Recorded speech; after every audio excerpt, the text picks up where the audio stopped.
Do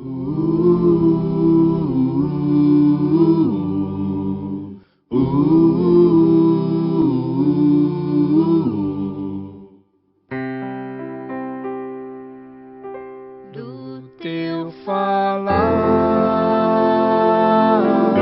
ó Salvador, jamais vou duvidar, é encorajador. Alimento Diário, série Nossa Missão, a Edificação do Corpo de Cristo. Título do volume 1, Deus Escolheu Você. Autor Pedro Dong. Título da semana 4, A Bênção do Filho, Redenção e Encabeçamento. Sexta-feira, ler com oração Efésios capítulo 1, versículo 9. Desvendando-nos o mistério da sua vontade, segundo o seu beneplácito que propusera em Cristo. Cristo, a sabedoria e a prudência de Deus. Por meio da obra de redenção do Filho, Deus derramou sua graça abundantemente sobre nós em toda a sabedoria e prudência. Efésios capítulo 1, versículo 8.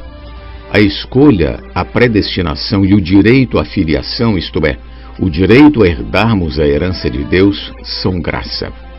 Essa abundante graça que Deus derramou sobre todos nós é muito valiosa. Todavia, ao entrar o pecado no homem, este ficou impossibilitado de receber a bênção espiritual que Deus lhe havia preparado. Quando, porém, Deus enviou seu Filho para que morresse na cruz e derramasse seu sangue em nosso favor, ali foi realizada a redenção e, consequentemente, o perdão de nossas ofensas. Nossos pecados ofendiam e ainda ofendem a Deus, mas, pelo sangue de Jesus, nossas ofensas são perdoadas. Graças a Deus. Ao falar sobre a bênção do Filho, Paulo cita sabedoria e prudência. A sabedoria é necessária para planejar segundo o desejo da vontade de Deus, isto é, ela é necessária na fase do projeto de sua vontade. A prudência, por sua vez, é necessária na fase da execução. A sabedoria de Deus é Cristo, conforme podemos ler. Mas para os que foram chamados, tanto judeus como gregos, pregamos a Cristo, poder de Deus e sabedoria de Deus. Mas vós sois dele, em Cristo Jesus, o qual se nos tornou da parte de Deus sabedoria e justiça e santificação e redenção. 1 Coríntios capítulo 1, versículos 24 e 30. Cristo é a sabedoria de Deus, o qual habita com a prudência. Segundo está escrito, eu, a sabedoria, habito com a prudência e disponho de conhecimentos e de conselhos. Provérbios capítulo 8, versículo 12. Deus sabe planejar e executar seus planos porque Ele conta com Cristo como sua sabedoria desde o início. O Senhor me possuía no início de sua obra, antes de suas obras mais antigas. Versículo 22. Antes de tudo existir, desde a eternidade, Cristo foi estabelecido como a sabedoria de Deus. Antes de haver abismos, eu nasci. E antes ainda de haver fontes carregadas de águas, antes que os montes fossem firmados, antes de haver outeiros, eu nasci. Versículos 24 e 25. Cristo é antes de tudo. Ainda ele não tinha feito a terra, nem as amplidões, nem sequer o princípio do pó do mundo. Versículo 26.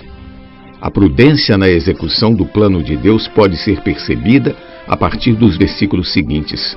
Quando ele preparava os céus, aí estava eu. Quando traçava o horizonte sobre a face do abismo, quando firmava as nuvens de cima, quando estabelecia as fontes do abismo, quando fixava ao mar o seu limite, para que as águas não traspassassem os seus limites, quando compunha os fundamentos da terra, então eu estava com ele e era seu arquiteto. Provérbios capítulo 8, versículos do 27 ao 30, parte A.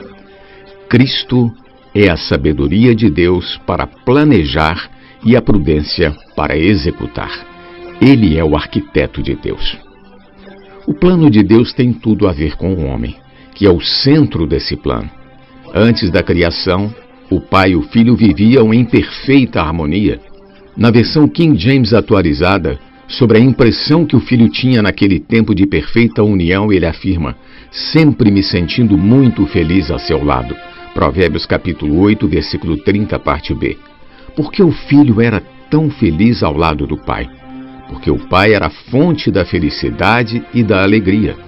Quando Deus concluir a execução de seu plano a nosso respeito, não precisaremos mais de entretenimento, de nada para prover-nos de alegria, pois voltaremos para Deus, o qual será a fonte de nossa alegria. Ele satisfará plenamente a todas as nossas necessidades. Que maravilha! Estima-se que a cada mês ocorram cerca de 45 milhões de buscas no Google sobre como podemos ser felizes. Os comportores, evangelistas que atuam nas ruas pregando o Evangelho, encontram diariamente milhares de pessoas infelizes. Querido leitor, a felicidade está em Deus. A experiência evidencia que quando tocamos em Deus, experimentamos a verdadeira felicidade e passamos a transbordar de alegria. Na eternidade passada, antes de tudo, o pai vivia em harmonia com o filho e não parecia precisar de nada mais. Mas aprove a ele abrir um espaço de tempo para introduzir o homem nessa felicidade plena. Por isso lemos no versículo seguinte: regozijando-me no seu mundo habitável e achando as minhas delícias com os filhos dos homens. Provérbios capítulo 8, versículo 31. Deus desejou criar o homem a fim de enchê-lo das bênçãos espirituais nos lugares celestiais, para que este pudesse ser tomado pela vida e natureza de Deus até ser totalmente inserido na glória e se tornar um participante da alegria e felicidade divinas. Esse é o objetivo final. Voltemos para o texto de Efésios, desvendando-nos o mistério da sua vontade, segundo o seu beneplácito que propusera em Cristo. Capítulo 1, versículo 9. No tocante à bênção do Filho, vimos até aqui que a redenção nos dá a base para desfrutarmos tudo o que Deus é. Mas qual o objetivo de Deus em nos redimir de volta para si? Deus tem uma vontade que é um mistério. Embora o universo criado por Deus tenha bilhões ou até mesmo trilhões de anos, nós vivemos numa janela cósmica na qual é possível ao homem habitar na terra. É nessa janela de tempo que Deus quer executar sua vontade, pois Ele preparou todas as condições necessárias para que isso pudesse acontecer. Portanto, irmãos, o tempo só existe para fazer a vontade de Deus. Embora essa vontade seja um mistério, conforme vimos, todas as coisas cooperam para que ela se cumpra. Mesmo após a criação dos céus e da terra, a rebelião de Lúcifer trouxe o caos para o universo. Após a criação do homem, este também desobedeceu a Deus e sua queda gerou muita confusão na terra.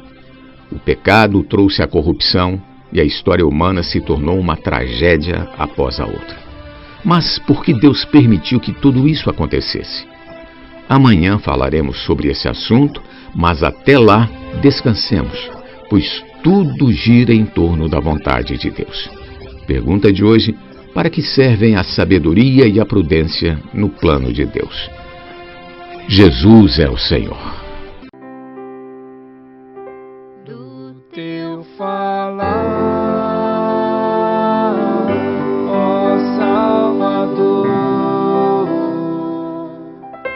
jamais vou duvidar, é encorajador, fiel me faz andar, faz tua glória eu ver, o mal vem derrotar. Fiel me faz andar, faz tua glória eu ver, o mal vem derrotar.